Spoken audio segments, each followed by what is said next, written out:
The number of deaths from fungal diseases has doubled in a decade. Fungal infections account for 3.8 million deaths annually, and in 2012 it was approximately 2 million. This is almost a doubling in a decade, and the figure represents approximately 6.8%. All deaths in the world. A recent study conducted by the Manchester Fungal Infection Group at the University of Manchester and published in the journal Lancet Infectious Diseases found that deaths from fungal diseases have almost doubled worldwide since 2012. Estimates from over 10 years ago indicated approximately 2 million deaths annually worldwide from fungal infections. Recent findings put the number at approximately 3.8 million deaths. This accounts for approximately 6.8% of all deaths worldwide. For comparison, coronary heart disease is responsible for approximately 16%. All deaths in the world. And stroke contributes to approximately 11%. Deaths. Although the diagnosis of fungal diseases has improved significantly over the last 10 to 15 years, both access to tests and their actual use are limited, and not only in low-income countries, points out David W. Denning from the University of Manchester, author publications. These estimates are based on data on the burden of disease in individual countries and globally for the years 2010 to 2023. In their work, the scientists also reviewed 85 scientific publications on this topic. Researchers' findings suggest that over 6.5 million people suffer from invasive fungal infections annually, including over 2.1 million from invasive aspergillosis, 1.8 million from chronic pulmonary aspergillosis, 1.5 million from blood infections with Candida fungi or candidiasis, 500,000 for pneumonia caused by Pneumocystis jirovecii and 194,000 for cryptococcal meningitis.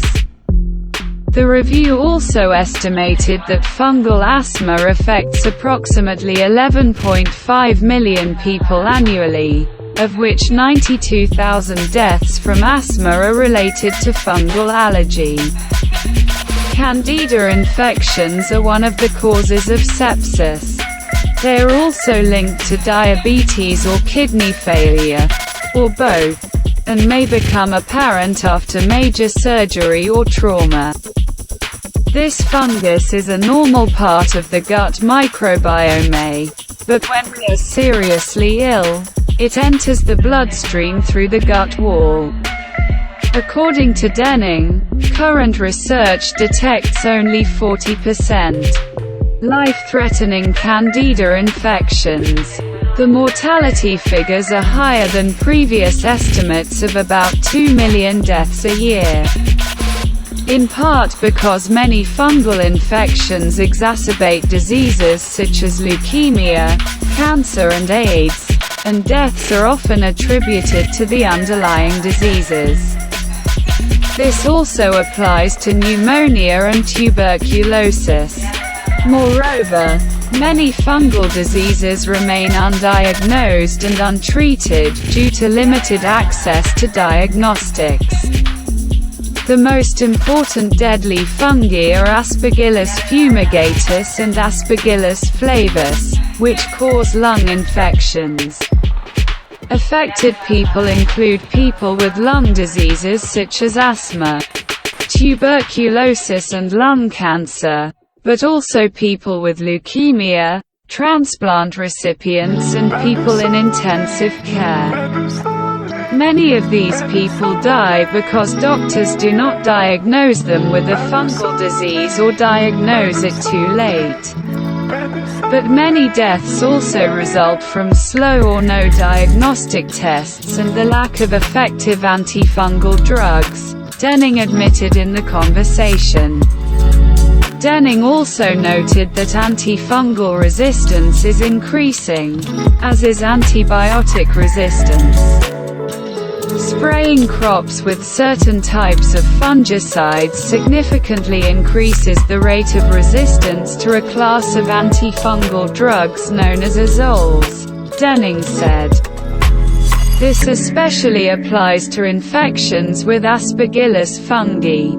Infections that are resistant to antifungal drugs are difficult to treat and can be life-threatening. According to the American CDC, the risk of death from azole-resistant Aspergillus fumigatus infection is as much as 33%. Higher compared to patients who can be treated with azoles. Fungal diseases will remain with us. We are surrounded by fungi. They live in our insides and on our skin. There are no vaccines for fungi. Severe fungal disease occurs when people are already sick, with rare exceptions in healthy people and people living or working in moldy homes or work environments. That is why accurate and timely diagnosis is so urgently needed and why we must take fungi very seriously, Denning emphasized.